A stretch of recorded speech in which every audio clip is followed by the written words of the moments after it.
Bienvenidos a nuestro segundo tema, lenguajes de programación. Vamos a comenzar haciendo una definición de los lenguajes de programación, no sin antes hacer una breve reseña de lo que estábamos viendo en la clase anterior, que es la metodología de construcción de programas. Les aclaraba yo en ese punto que todavía los computadores no se activan directamente por la voz humana y hay que llevarlos a la información en cierto formato para que el computador lo pueda entender. Ahí es donde aparecen entonces los lenguajes de programación. Hoy nos corresponde entonces hablar sobre ellos, definirlos y clasificarlos, cómo ha ido evolucionando. Tenemos acá las siguientes definiciones: conjunto de símbolos, reglas y caracteres que permiten a las personas comunicarse con el computador. Cualquier lenguaje artificial que puede utilizarse para definir una secuencia de instrucciones para su procesamiento por un ordenador o computadora. Y también tenemos este concepto: es aquella estructura que con cierta base sintáctica y semántica imparte distintas instrucciones a un programa de computadora. O sea, porque en realidad lleva condiciones. Cuando se habla de sintaxis, se habla de la forma como está escrito, y semántica de lo que significa. Así como en un lenguaje hablado que tiene un sentido, las oraciones, y que tiene una ortografía, aquí también se manejan esos elementos. La ortografía tiene que ver con la sintaxis, cómo se escriben las instrucciones. De hecho, por eso se llaman lenguajes, porque son maneras de establecer una comunicación entre el ser humano con el computador. Evolución de los lenguajes. Ada Lovelace desarrolla su primer lenguaje de programación cuando escribió un algoritmo para la máquina analítica de Charles Babbage. Esto es mucho antes que se creara un computador. A partir de allí se crearon diferentes lenguajes hasta llegar a los lenguajes. Esta evolución se ha dado en función de niveles. Evolución de los lenguajes. O sea, el lenguaje evoluciona por niveles. Cuando se habla de un lenguaje de bajo nivel, se hace referencia a que la estructura de las instrucciones está orientada a la manera directa en que opera el computador, siendo bastante laborioso para el programador. A medida que se sube de nivel, los lenguajes se orientan más a la forma de hablar del ser humano.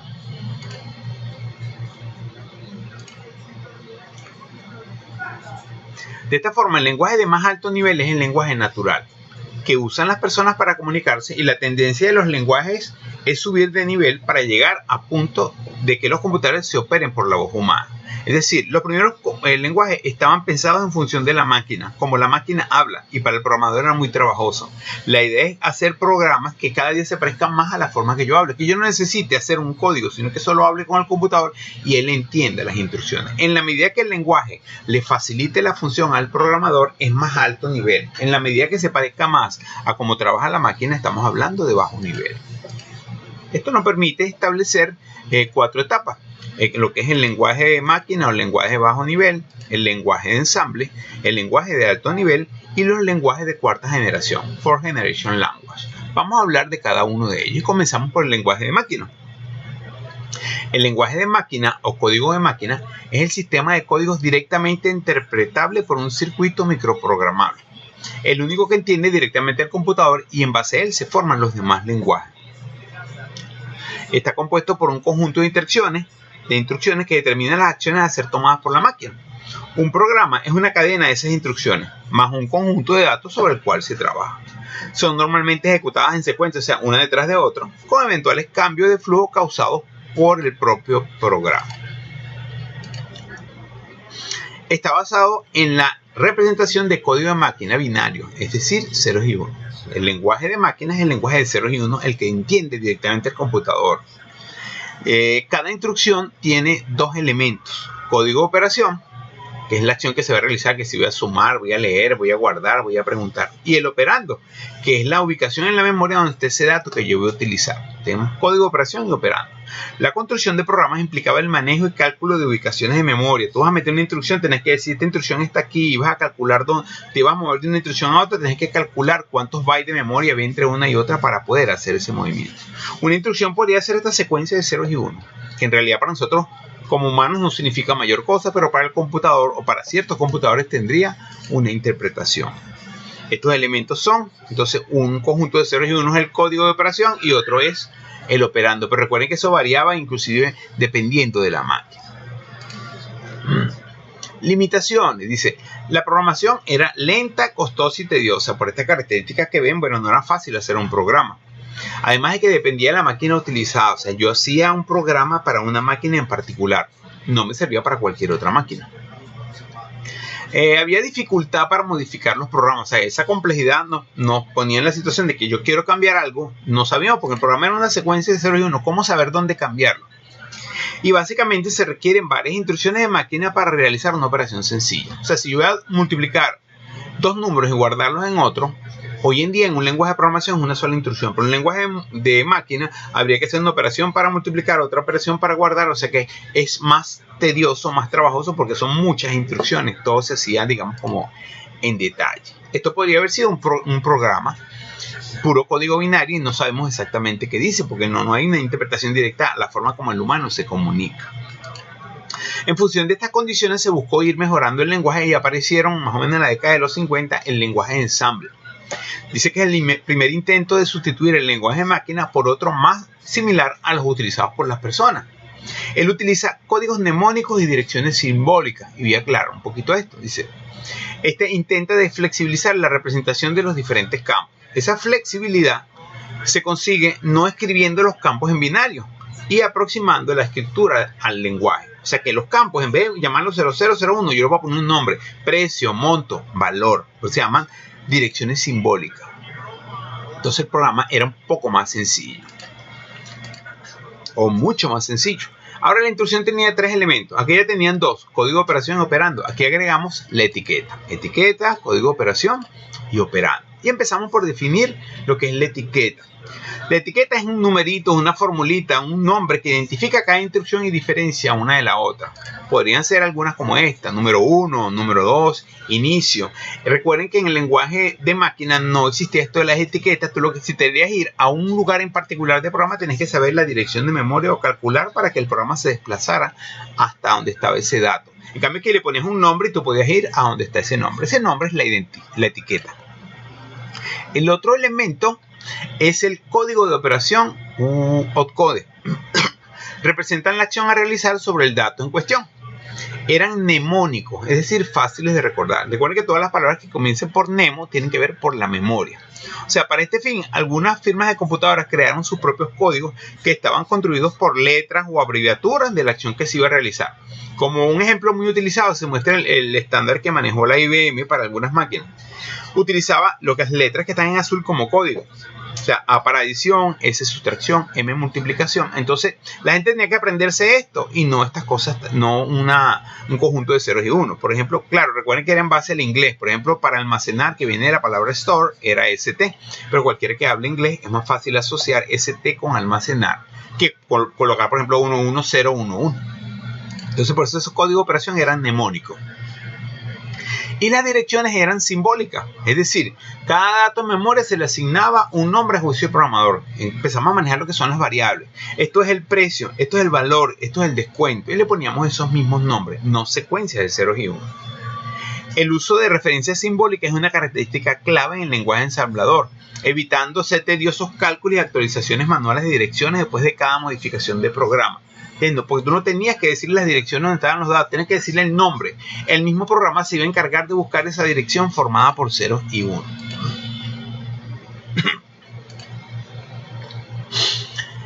El operando, sin embargo, tenía lo siguiente: el computador solo opera recibiendo instrucciones en código de máquina, por lo que todo el programa en lenguaje de ensamble debía convertirse en lenguaje de máquina. Esto se llamó proceso de ensamble. Aclare.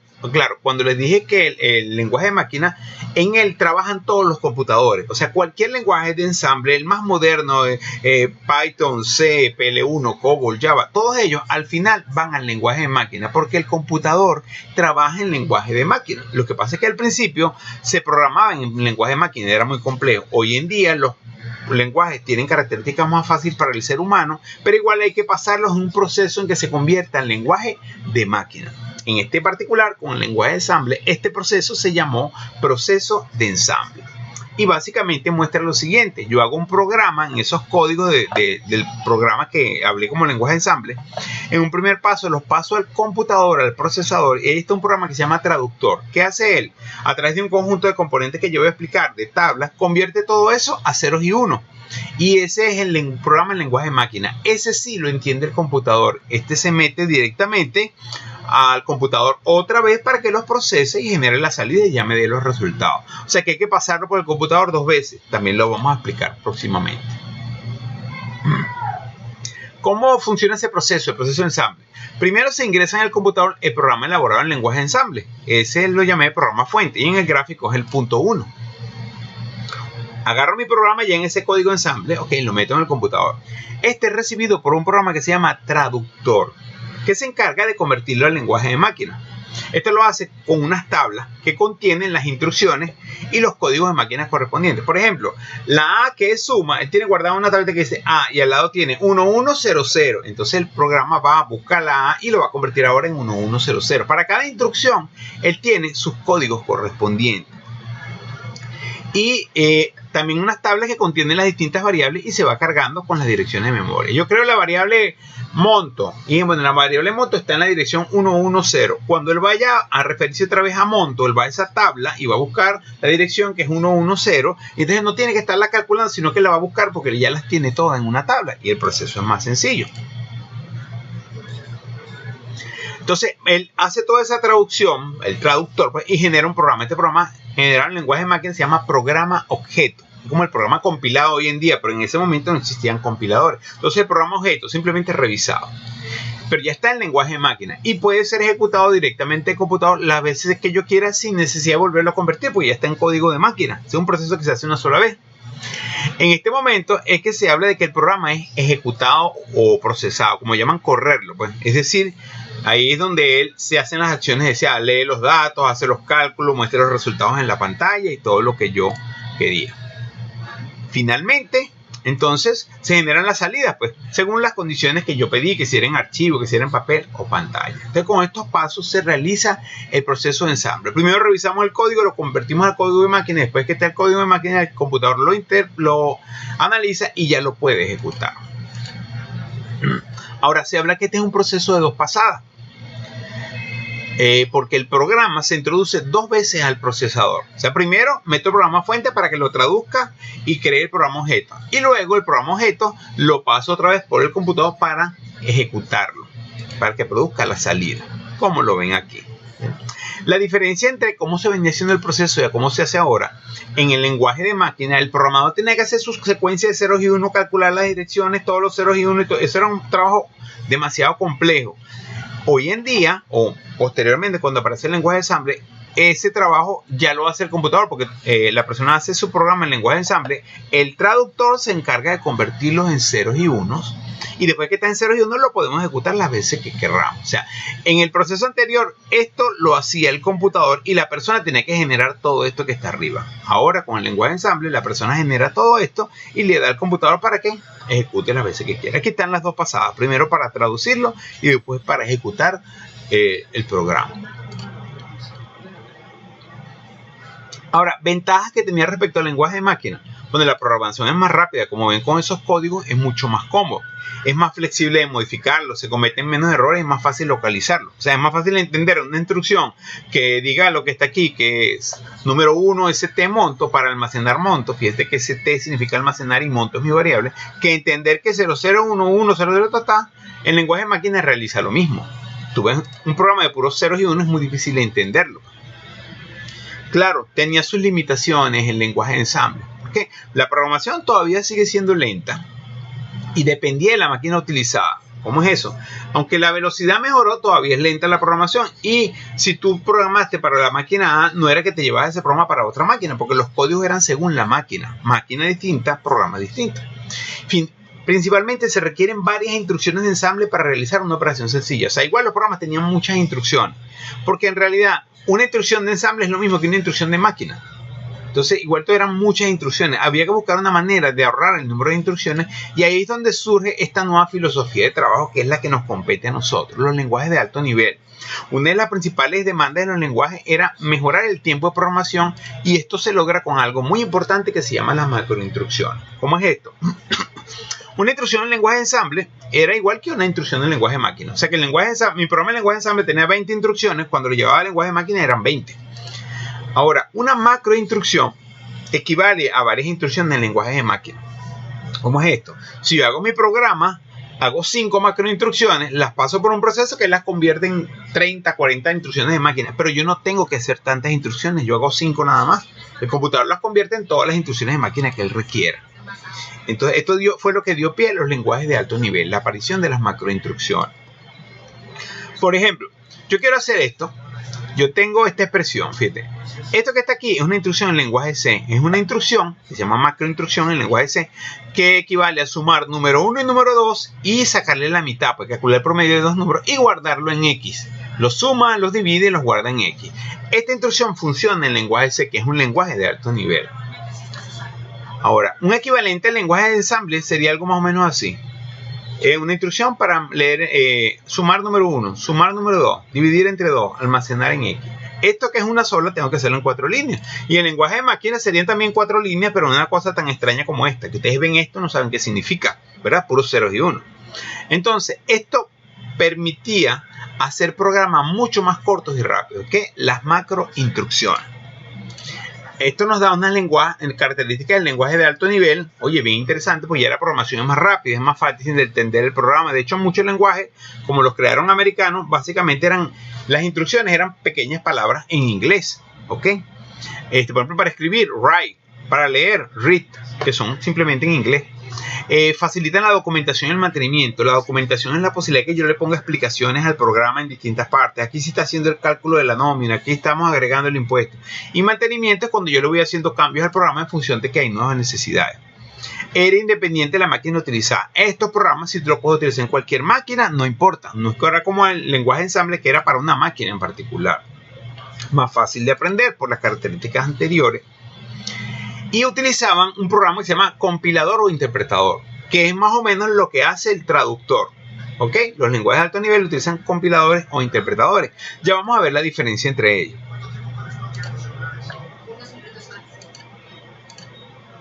Comenzamos con los compiladores. Dice, es un software que traduce de un programa desarrollado en un determinado lenguaje de programación a otro que se escribe en un lenguaje distinto. Por lo general, este segundo programa está hecho en lenguaje de máquina. O sea que agarra un lenguaje y lo convierte en lenguaje de máquina. La compilación se divide en un análisis semántico, sintáctico y léxico del programa fuente. Y en la síntesis se refleja el lenguaje de objetos. O sea, él hace una revisión de todo el programa según las normas del lenguaje para convertirlo al código de máquina y genera lo que se llama el lenguaje de objetos. Además, fíjense que este programa objeto en lenguaje de máquina podrá ejecutarse las veces que se desee sin necesidad de volver a compilar. O sea, yo compilo una sola vez y una vez que no tiene error lo puedo ejecutar todas las veces que yo quiera. Cabe destacar que el código objeto no se podrá generar hasta que se haya realizado toda la revisión sintáctica y el programa no tenga errores. Si tiene errores tengo que volver a compilar. O sea, hasta que ya esté bien compilado sin errores es que yo lo puedo ejecutar. No puedo ver ni un resultado hasta que no esté todo revisado. Eso es la diferencia fundamental con el interpretador. El interpretador es otro tipo de software, ¿verdad? Que recibe un programa en lenguaje de alto nivel, lo analiza y lo ejecuta.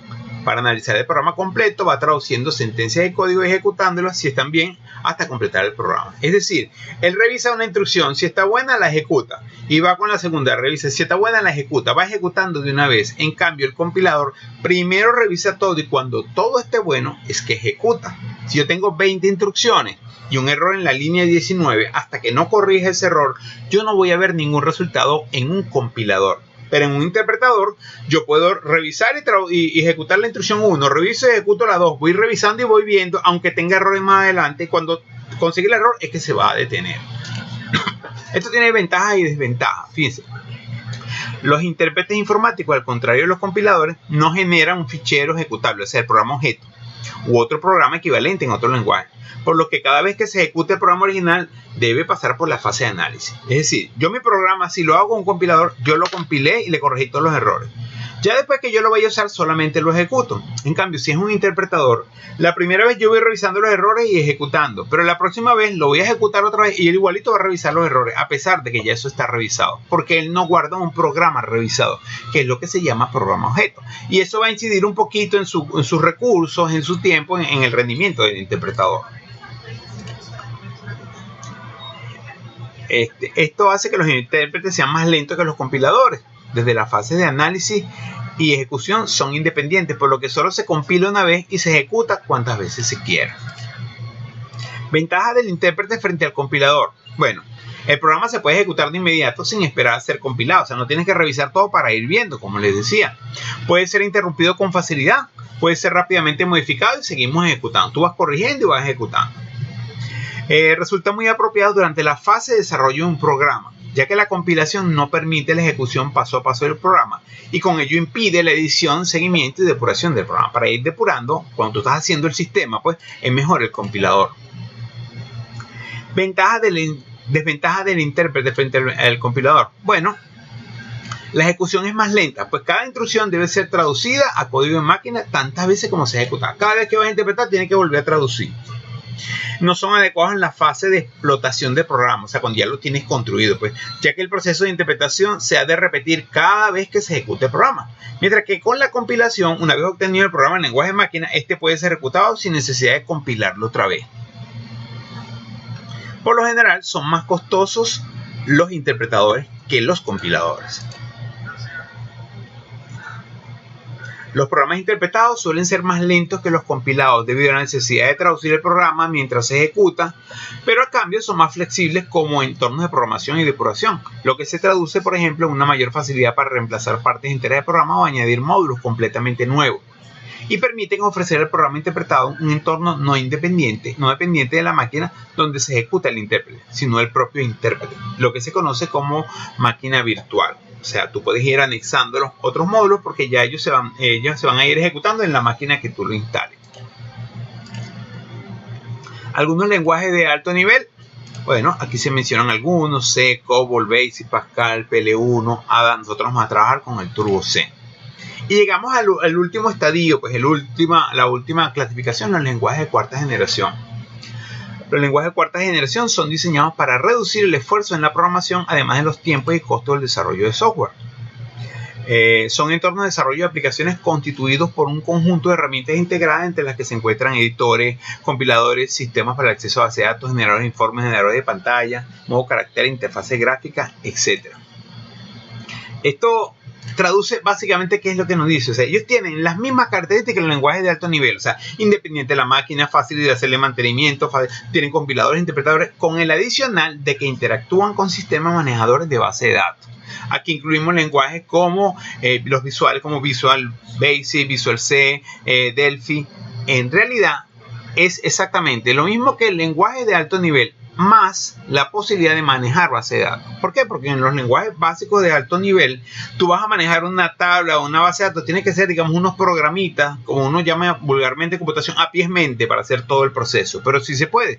Pero con un lenguaje de cuarta generación ya tienes la posibilidad de que te conectes a un manejador de base de datos y ya tiene todos esos programas para buscar, organizar, hacer consultas y todas esas cosas. Como último punto, ya para finalizar, vamos a hablar de dos grandes tipos de software: software de aplicación y software de desarrollo. El software de aplicación es un tipo de software de computadoras diseñado para realizar un grupo de funciones, tareas o actividades coordinadas para el beneficio del usuario. A modo de ejemplo, dentro de la aplicación se pueden incluir un procesador de texto, una hoja de cálculo, una aplicación de contabilidad, un navegador web, un reproductor multimedia, un simulador de vuelo, una consola de juego, un editor de fotografía. Esto es lo que normalmente se conoce como paquetes. Es un programa ya construido, una aplicación. Tú lo que haces es aplicarlo. Un software un app que tú descargues del celular. Normalmente es un software de aplicación. Tú lo aplicas. La aplicación del mercantil para hacer transacciones del Venezuela, cualquier banco, es un software de aplicación. Y o sea, es un paquete ya construido. Pero ¿cómo se hizo ese software de aplicación? Con un software de desarrollo. Es decir, el software de desarrollo es un conjunto de herramientas de desarrollo de software que le permite al programador o desarrollador de software crear una aplicación informática para un sistema en concreto. Por ejemplo, cierto paquete de software, entornos de trabajo, plataformas de hardware, computadoras, videoconsolas, sistemas operativos, etc. Con un sistema operativo también se puede desarrollar. Es decir, software para hacer software. Aquí se incluyen los lenguajes de programación. Por ejemplo, cuando tú vas al telecajero y vas a retirar dinero, lo que tú te consigues ahí, esa pantalla que te pide la clave y que te hace todos los procesos, esa es una aplicación, un paquete. Pero ¿cómo se construyó esa aplicación? Con un software de desarrollo, quizás con BASIC, quizás con C, muchas veces con lenguaje C, por cierto. Entonces, llegamos entonces a lo que se llaman los lenguajes de programación. Con esto cubrimos entonces el contenido del tema. Muchas gracias por su atención, jóvenes.